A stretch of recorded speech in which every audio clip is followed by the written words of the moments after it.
Good morning. Good morning. It's a pleasure to be here. Actually, since I'm retired, it's a pleasure to be anywhere. I served 45 years as a rabbi. I stalked the stained glass jungles of Princeton. I tamed the lions of Judah, and then now I'm above. So I did learn a few things. I'll tell you just two, because, as a clergyman for 45 years, I learned to talk a long time. So, but two of my favorite things is, I did a wedding, one of my favorite weddings. I married two television antennas. Yes, all right, to be fair, it really wasn't much of a wedding, but the reception was incredible. And then I did a funeral for a very famous fellow in New York City. His name was Sam Greenberg.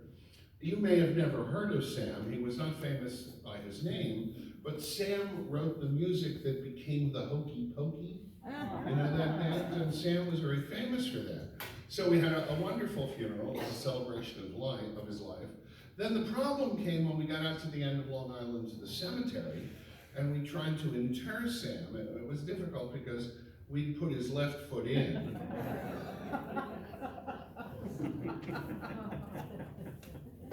So,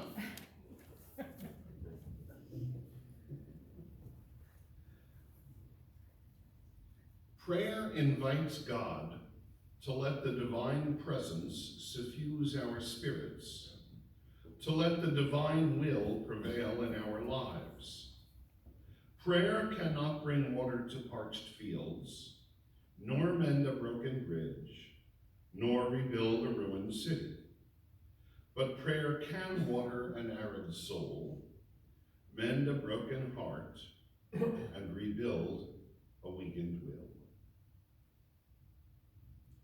Now, I'll admit, I don't like that, folks. Not at all. I mean, I'm God's boy. I've worked for her for 45 years. And I expect a little, kickback, a little payoff, something. So very often I have prayed, dear God, if you really exist, I want $1 million outside the door. God was. Has God given me the money? Now, this annoys me because I'm God's boy, I told you.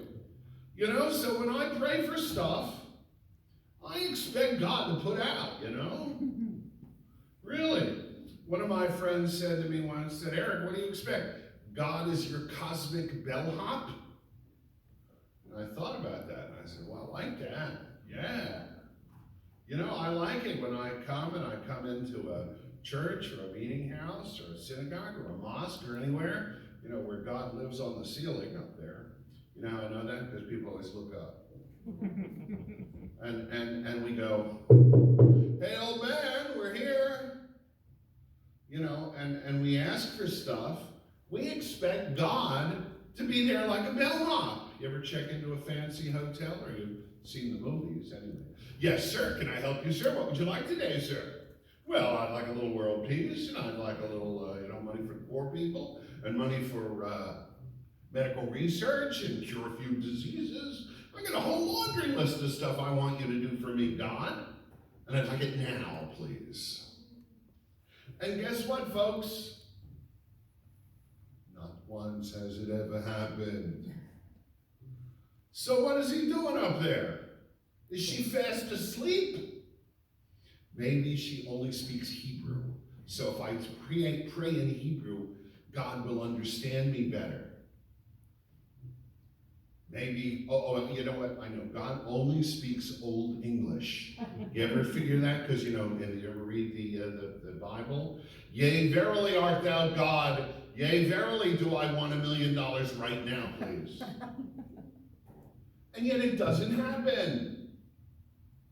If it ever happens for you, I want you to tell me, because I'll be really annoyed. Because, I told you, I'm God's boy. So I don't begrudge you the money, mind you. I just want it all for me now. But that's not the way it works. Prayer cannot bring water to parched fields. Dear God, make it rain now. What's he doing up there? In other words, he has the power to make it rain. But she says, no, I'm not going to. That's God? Certainly not a God I can believe in. Or let's think about when my mother was ill. Dear God, please heal my mother. Now we're getting a little serious here. What am I assuming? That God made my mother sick? That God said, Eric, I don't like your mama. Oh, she gets a disease. And then I come to God and I say, but God, it's me, Eric, and it's my mommy. And God, what does God say? God says, I didn't know it was your mother, Eric. Forgive me. I thought it was some insignificant other person's mother. Your mother, Zappo, she gets 5 more years. Thank you, God. 5 years go by. You think that's enough for me? I'm a pig. I want it all. Dear God, please save my mother again. And now what does God do? Is God up there saying, you know, Eric, I gave her 5 years just for you, fella. You expect another 5? All right. She's now 100 years old. Just how long do you think I can keep that up? Till she's 120? In my Torah, even Moses doesn't make it past 120. You think my mommy is? So what am I assuming? God just got annoyed and said, Eric, I don't like your mother anymore. No, that's ridiculous. That's a childish view of God. It's an incorrect view of God. Prayer does not bring water to parched fields, nor mend a broken bridge, nor rebuild a ruined city. You can pray till you are blue in the face, folks. It ain't gonna happen. You know why I know that? Because I've tried it my whole life, and it hasn't worked. So I've had to reevaluate this God business, this prayer business. Is it that prayer is a waste of time? Prayer doesn't work? When I was a young lad, I heard something on BCB, Bucks County's best radio. God, it must have been in the 50s. And I heard Tom Early used to be on the radio, and Tom said one day, prayers don't change things. Prayers change people, and people change things. I will repeat that because it is so gall-darn wonderful. Prayers don't change things. Prayers change people, and people change things. So stop praying for God to do stuff for you, because God is not your cosmic bellhop. You can't come to church, synagogue, mosque, temple, wherever else it is you pray, and go, I got a few requests. Because God is not going to say, yes, ma'am, what can I do for you today, ma'am? Just tell me. It doesn't work like that, folks. I've tried it. It doesn't work. If occasionally you luck out, be very happy. But it's not going to be something you can count on, because that's not God. God does not punish or reward us physically. Prayer cannot bring water to parched fields, nor mend a broken bridge, nor rebuild a ruined city. So what's the point of prayer? Prayers don't change things. Prayers change people, and people change things. One of my friends who's a Protestant minister said, right on, brother, you know what? God has no hands but ours. God has no hands but ours. O-U-R-S, I talk funny, I'm a Brooklyn boy. Well, what does that mean? That means God isn't going to do it for you. You want to change the world? Do it yourself. You want to make things better? Go do it yourself. We heard about protesting. That's exactly right. You see injustice? You can pray, dear God, make it better. But guess what? Unless you go do it, it won't happen. God helps those who help themselves. Prayer can water an arid soul. When your soul shrivels up, that's the time to pray. When you feel like it's useless, that's the time to pray. Pray to get motivated. Pray to find justice. Pray to work for justice. Pray to do the right thing. That you can pray for. Prayer can mend a broken heart. We need to bring our sorrows. We did to this community. You brought your sorrow. Sharing sorrow helps lift the burden. Sharing joy increases the joy. Prayer can rebuild a weakened will. That's the point of prayer. Dear God, give me the strength so that I can go out and do it. Now, sometimes people say to me, you know, Rabbi, you're preaching that there's no anthropomorphic deity sitting on the roof of the synagogue. And I say, yeah, that's about it, fella. You got it. You're paying attention. And they say, but that's not in the Old Testament. To which I reply with Rabbi Oscar the Grouch, ding dong, you run. One of my favorite stories in the Old Testament, Book of Kings, first Book of Kings, is the story of Eliyahu Hanavi, my namesake, Elijah the prophet. Now you may have heard of old Elijah, he's a famous boy. Elijah lived in the northern part of Israel, around Mount Carmel, in the days of King Ahab and Queen Jezebel. That's their English names, and if I use their real Hebrew names, you wouldn't have any idea what I'm talking about. King Ahab and Queen Jezebel. Jezebel used to worship Baal, the Canaanite god. And so the story is in 1 Kings, I believe it is chapter 18. Close enough for government work. Check it out later. In which King Ahab wants to have a smackdown with Elijah because he says, you know, your God is useless. You got to pray to the idol of Baal. And so Elijah sets up this confrontation on Mount Carmel where the prophets of Baal are over here by an altar and Elijah is over here by an altar. And Elijah says to the prophets of Baal, build your altar, put wood on it, and pray to your God to make a fire. Well, the prophets of Baal are there dancing around and screaming, and no fire. And Elijah says to them, well, maybe your God is sleeping. Speak a little louder next time. So they start screaming louder. And he does all these things to taunt the prophets of Baal. And the fact is, the supernatural miracle doesn't happen. The altar just stands there. Now, Elijah comes over to his idol, and he says to the prophets of Baal, take some water and pour it on my altar. Pour water on it. He says, do it again. Second time. Third time, put water on it. You sure no sparks of fire could be there, right? It's all doused.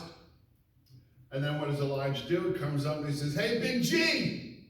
In Hebrew. Big G! Little fire over here, will you? Poof! Fire comes down, consumes the altar, and to make matters even better, comes right over here, consumes all the 400 prophets of Baal. And Elijah's sitting there going, pretty good, huh? Now, folks, that's the kind of story we like to see. Right? A little supernatural miracle where the good guy wins. God does exactly what you want. The bellhop, the cosmic bellhop was there. Yeah, well, that doesn't work too often in my life. I don't know about yours. It's a great story, but it's not true. It's from the scenes we like to see. Because the next chapter in the book of Kings is a little more realistic. We have that story of Baal and the prophets and all that, because that's what people want. That's the kind of God we want. The God who listens and does what we want, when we want it, and how we want it. Well, the reality of Elijah's life is after he humiliates King Ahab, Ahab's a little annoyed, as you can imagine, and tries to kill him. And in fact, he then kills every single prophet of our God. The only one left alive is Elijah, and he's running for his life. And he runs down south, and he's hiding from King Ahab. And he's sitting there saying to himself, damn, I like the last chapter in the Bible where God did a few supernatural miracles for me. That was wonderful. But so how come I'm not winning now? You know, God, I'd really like it if you just strike him dead. Nothing happens. And Ahab sits there, Elijah sits there, and nothing happens. Sooner or later he says, you know, God, I'm waiting. So what happens in the story? Elijah looks in the distance and he sees huge rumbling of the earth. It looks like it's shaking, and it gets closer and closer, and the earth is shaking. And Elijah's saying, yeah, that's what I want. That's God. And God is coming now. God is going to be here now. God, you're going to kill the bad guys and make the good guys win and make a better world for everybody. The earth is ripping apart, and mountains are being tossed up and crushed down, and boom, it stops. Nothing. And Elijah says to himself, wait a minute. I thought this was God. God powerful. God the shaker and the mover. Nothing happens. And then Elijah starts to see off in the distance fire. The fire is coming closer. And the earth is splitting open. And huge volcano rises up. And it's erupting. And Elijah says, this is the kind of power God has. This is what I want to see. Yes, come on, God, carry me off. Let's kill Ahab and Jezebel. The good guys will win. And what happens? It stops. And Elijah says, what? Come on, this is what I like about God. It's what I loved in the last chapter. Why can't I have this all the time? Nothing happens. The last huge whirlwind starts coming out. And out of this whirlwind, there's a dust storm, and everything is being blown and destroyed. And Elijah says, now that's God, okay. And then the same thing stops. And Elijah is sitting there looking and saying, come on, this is what I want. I want God to do it for me. And guess what happens next, folks? Inside his heart, he hears a still, small voice. And the voice says in Hebrew, go do it yourself. What? Go do it yourself. That's not what I want, folks. I don't like that religion. I want the supernatural. I want God, the cosmic bellhop. I want God to do it for me. And then I'll take credit later. But that is not reality, and unfortunately, we sooner or later all come to know that. God cannot bring water to parched fields. God will not mend a broken bridge. God doesn't rebuild a ruined city. God can water an arid soul with strength, mend a broken heart with courage, rebuild a weakened will to go out and do it, because as my Protestant friend Tom said, God has no hands but ours. Go do it yourself. Does prayer work? Sure, it depends on what you pray for. If you pray for stuff, it will not happen. And if you ever do pray for the money and you find it, I want half. She owes me, big time. Prayers don't change things. Prayers change people, and people change things. It's been an honor speaking with you today.